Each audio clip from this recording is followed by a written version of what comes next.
Llegamos al cuarto capítulo del taller de ciclismo urbano, la ley. Es muy importante hablar acerca de la ley porque hay cosas en la ley que tienen que ver con derechos y deberes de las personas que utilizamos la bicicleta. Entonces queremos repasar con ustedes algunas de las cosas más importantes en este sentido.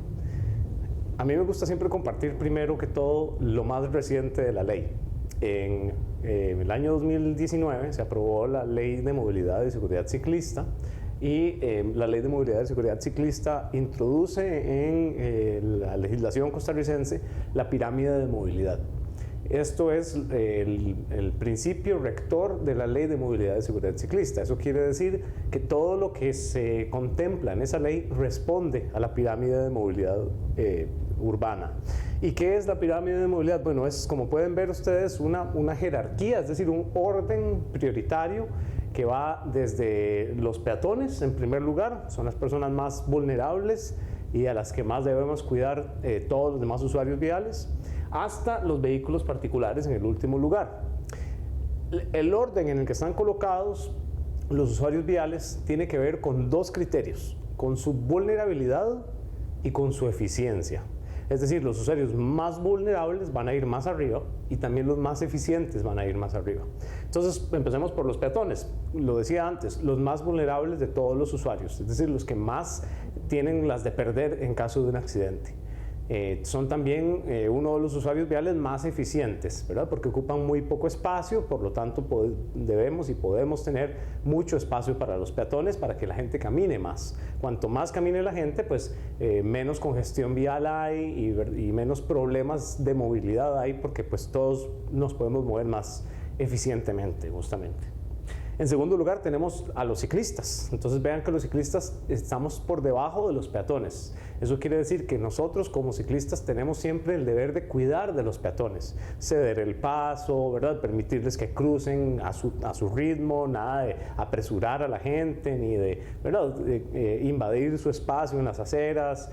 Todas estas cosas que pueden ir en contra del bienestar de las personas que caminan, pues debemos evitar los ciclistas. En tercer lugar tenemos el transporte público. ¿Por qué está el transporte público en tercer lugar, verdad? Si venimos apenas de peatones a ciclistas y de repente pasamos al transporte público, que es muy grande. Bueno, resulta que el transporte público está ahí por el tema de eficiencia, porque es altamente eficiente. En un autobús viajan 60 personas, que si no anduvieran en un bus, pues tal vez serían 60 carros más en la calle. Entonces el espacio que ocuparían es muy grande. Por esa razón, el transporte público va en ese orden de prioridad. En cuarto lugar tenemos el transporte de carga y logística. ¿Y por qué están ellos ahí? Bueno, porque los camiones pesados son muy difíciles de manejar y requieren espacio para hacer algunas maniobras que otros carros podrían hacer, otros choferes pueden hacer mucho más sencillo. Entonces, por esa razón también tienen un lugar prioritario. Y si ustedes son choferes, habrán notado que hay algunas situaciones en las que como choferes nosotros tenemos que permitir que las personas en camiones pesados o en camiones de carga tengan espacio para poder maniobrar, qué sé yo, por ejemplo, echar para atrás con un furgón en un predio o un autobús que tiene que hacer un giro, ese tipo de maniobras, pues, ¿verdad? Que tienen que ver con el tamaño. Bueno, el autobús está en el otro nivel, ¿verdad? Nivel 3, pero me refería más que todo al volumen de los vehículos. Y en último lugar, en el quinto lugar, están los vehículos particulares. Esto incluye motocicletas y carros. Y están en este lugar porque son los que más problemas causan a los demás usuarios viales. Son el más ineficiente de todos los usuarios viales que hay. Los vehículos particulares, especialmente los de combustión interna, ¿verdad? Los de gasolina o diésel, son altamente eficientes. De hecho, solamente el 20% del combustible que se le pone a un carro es utilizado para mover el carro. El otro 80% de ese dinero, de ese combustible, se va en pérdidas de calor, en ineficiencias y en emisiones al aire. Entonces, pues por el tema de eficiencia están muy abajo y también por el tema de vulnerabilidad, ¿verdad? O sea, los accidentes de tránsito en Costa Rica en su inmensa mayoría involucran siempre a un chofer o a una persona en un carro. por esa razón también es que se ponen en ese quinto lugar. Entonces, lo que la ley de movilidad y seguridad ciclista trae a la mesa es la posibilidad de que comencemos a diseñar las calles y a operar las calles en obediencia a la pirámide de movilidad, que es algo muy importante. Hablemos un poco sobre la ley de tránsito, la ley 9078. ¿Qué dice la ley sobre los ciclistas? Bueno, en el artículo 2 se explica muy claramente que la bicicleta es un vehículo. Y como vehículo, las personas que la conducen tienen los mismos derechos y los mismos deberes que cualquier otro conductor de vehículos. Esa parte es muy importante porque cuando nosotros leemos la ley y la leemos entendiendo la palabra vehículo como incluyente de bicicletas, entonces leemos la ley de forma muy distinta, porque empezamos a ver las cosas en detalle y todos los deberes y derechos que tenemos como usuarios de la bicicleta entendida como vehículo. Entonces es muy importante esa primera aclaración. Otra cosa importante es que en el artículo 118 se explica que es obligación de todos los usuarios viales compartir la vía. Entonces, si bien es cierto, la bicicleta es un vehículo, tampoco significa que uno, ¿verdad?, va a ocupar el carril completo todo el tiempo y que todo el mundo tiene que esperarse porque uno, aunque vaya a 10 kilómetros por hora, tiene derecho a estar ahí. Bueno, sí tiene derecho, pero también tiene el deber de compartir la vía. Entonces, de hecho, más adelante en el taller vamos a ver lo que tiene que ver con la posición en el carril, ¿verdad? ¿Cuándo tomo el carril completo? ¿Cuándo debo circular por la derecha? ¿Cuándo debo circular incluso por la izquierda del carril? Etcétera. Entonces, más adelante lo vamos a ver. Otras cosas importantes que menciona la ley, bueno, que las bicicletas tienen que estar en condiciones óptimas de circulación. Entonces es deber de cada persona que anda en bicicleta asegurarse de que su vehículo esté funcionando bien. Los carros motorizados tienen RITEVE, ¿verdad? Van una vez al año y los taxis incluso 2 veces al año a revisar técnicamente que todo esté funcionando bien con esas máquinas. En bicicleta no tenemos eso, entonces nosotros mismos tenemos que ser pues muy responsables y muy disciplinados en mantener la bicicleta en buena forma, ¿verdad? El artículo 108 de la ley de tránsito es el que explica la maniobra de adelantamiento. Entonces vean acá cómo se explica, ¿verdad? Que se debe respetar una distancia mínima de 1,5 metros y de hecho la ley de movilidad y seguridad ciclista inclusive reformó este artículo para agregar que además de respetar el 1,5 metros hay que respetar una distancia prudencial antes de adelantar y una distancia después de adelantar. Y básicamente lo que la nueva ley, la ley de movilidad y seguridad ciclista, dice es que el adelantamiento a un ciclista debe hacerse como si se estuviera haciendo a otro carro. Entonces eso es, ¿verdad?, imaginarse un carro donde va el ciclista, todo ese área que cubre y adelantarle como si fuera un carro completo. Eso le va a garantizar al ciclista pues el espacio que necesita para poder maniobrar, no lo pone en peligro con la columna de viento que un carro grande podría generar sobre él. Entonces pues es lo que pide la ley a los choferes. Y siempre me gusta mencionarlo porque vean que no es, o sea, el 1,5 metros no es un favor ni es una buena acción de parte de un chofer, es como hacer un alto, es la ley, ¿verdad? Eso es una obligación que los choferes tienen, eso es muy importante tenerlo en cuenta. Otros deberes del ciclista, bueno, utilizar un casco y utilizarlo correctamente. Ya vimos en el capítulo de los chunches, el capítulo 2, cómo se coloca el casco. Eso es muy importante, entonces ahora pues entender que también es un requerimiento legal, ¿verdad? Y vean que dice, ¿verdad?, utilizarlo y utilizarlo adecuadamente, ¿verdad? No basta con ponerse el casco, hay que ponérselo como ya pues lo explicamos en el capítulo 2 de la forma correcta.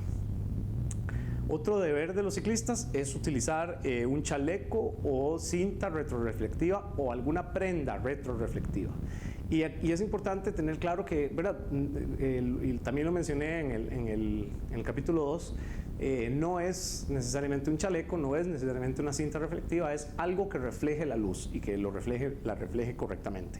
Pero vean que es una obligación para todos los ciclistas. Si me preguntan, bueno, ¿a qué hora? La ley lamentablemente no es explícita sobre las horas, por lo tanto se ha interpretado, la policía la ha interpretado como que es obligación del ciclista usar cinta reflectiva todo el día, o sea, siempre que esté en la bicicleta.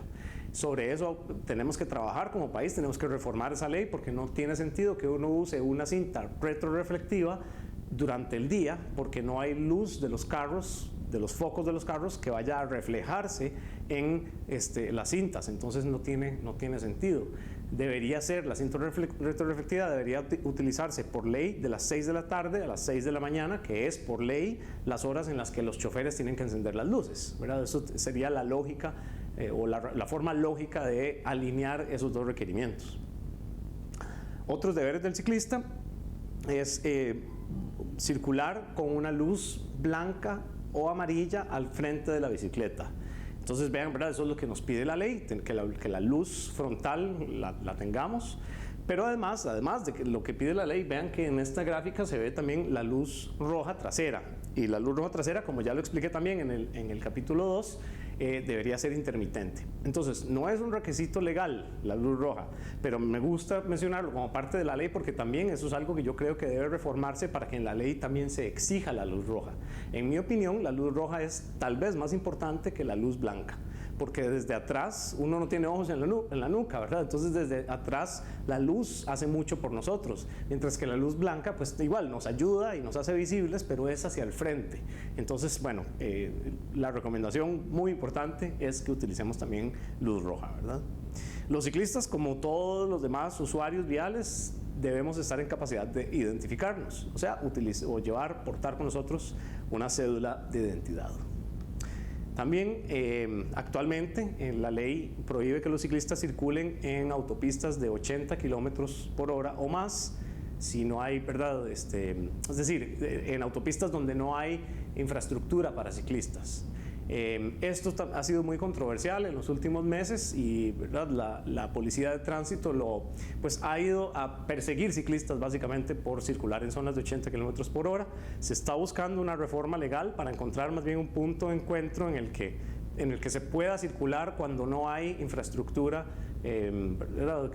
dispuesta para ciclistas, pero de momento pues esta es la ley, esto es lo que se está aplicando, por lo tanto tengamos todo pues el cuidado de evitar las zonas de 80 kilómetros por hora o más.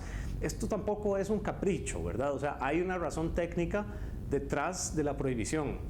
Resulta que cuando un vehículo va a 80 kilómetros por hora o más, la diferencia de velocidad entre la velocidad de ese carro y la velocidad de un ciclista es tan grande que si hay una colisión, la muerte del ciclista es segura.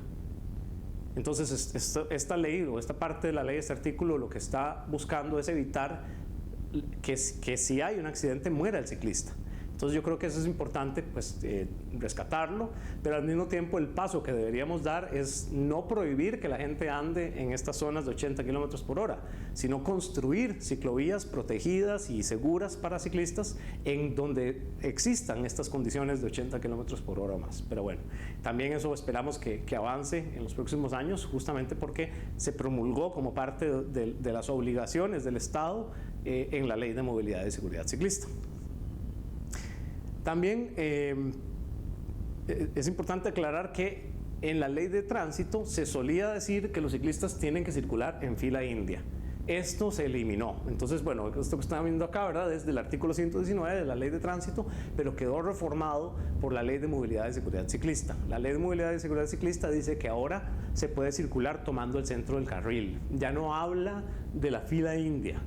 Entonces, eso también pues, nos abre a los ciclistas la posibilidad de hacer lo que se conoce como ciclismo social, que es andar a la par de alguien para pues, conversar y demás. Pero más adelante, como les decía, vamos a ver cuándo se debe o se puede hacer ciclismo social y cuándo es recomendable no hacerlo, ¿verdad? Por condiciones de obligación de compartir la vía, justamente. Esto sí es vigente, la ley prohíbe que como usuarios de un vehículo adelantemos por la derecha. Nuestro deber es siempre adelantar por la izquierda. ¿Por qué? Porque cuando uno adelanta por la derecha está en la zona más ciega del chofer. O sea, el chofer va por el lado izquierdo y esta parte pues es muy difícil para él verla. Mientras que adelantando por la izquierda uno tiene mayor rango para maniobrar, ¿verdad? Tiene más espacio y además es más visible el chofer, que son cosas importantes para evitar un accidente justamente. Otra cosa que nos exige la ley es que, bueno, si una bicicleta está diseñada para una persona, debe ser utilizada por una persona. Y si está diseñada para dos, puede ser utilizada para dos. Pero ese diseño tiene que ser un diseño completo, ¿verdad? O sea, no es que si yo le pongo una tabla a la barra de mi bici, ya puedo subir a mi hijo. No, pues hay que adaptarla con una silla que de verdad garantice la seguridad del ocupante, que tenga protección lateral, que tenga cinturón de seguridad, que permita proteger el cuello, bueno, en fin, todas las cosas que las sillas para bicicletas tienen como parte de su diseño, ¿verdad? Que es justamente hecho por esa razón. Pero bueno, la ley, ¿verdad?, nos exige respetar el diseño de la bicicleta, básicamente. Luego tenemos, siempre en el artículo 119, una prohibición que es tal vez una muy importante. Está prohibido tomarse o guindarse de un vehículo en movimiento. Y esto es importante porque, bueno, es peligroso hacerlo, es ilegal, pero también es trampa, ¿verdad? O sea, si vamos a pedalear, la idea es pedalear todo el camino, y guindarnos de un carro, pues entonces nos corta camino, ¿verdad?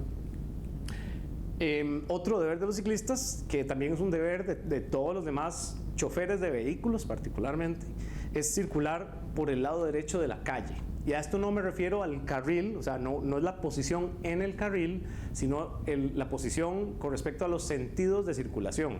O sea, como ciclistas y usuarios de un vehículo tenemos que circular por el lado derecho de la calle, porque así es como se circula en Costa Rica. Ahora, si estuviéramos en Inglaterra, podríamos hacer por la izquierda, o en Nueva Zelanda, o en Sudáfrica, pero no, estamos en Costa Rica, entonces debemos circular por la derecha. Eso, entre otras cosas, es importante porque también nos hace que la gente nos vea como usuarios viales activos y involucrados en la dinámica vial, y no como una persona que anda ahí que nadie sabe qué está haciendo, ¿verdad? Entonces, pues, circular por la derecha es importante. Y aquí terminamos el capítulo 4 del taller, que habla sobre la ley. Nos vemos en el capítulo 5 para hablar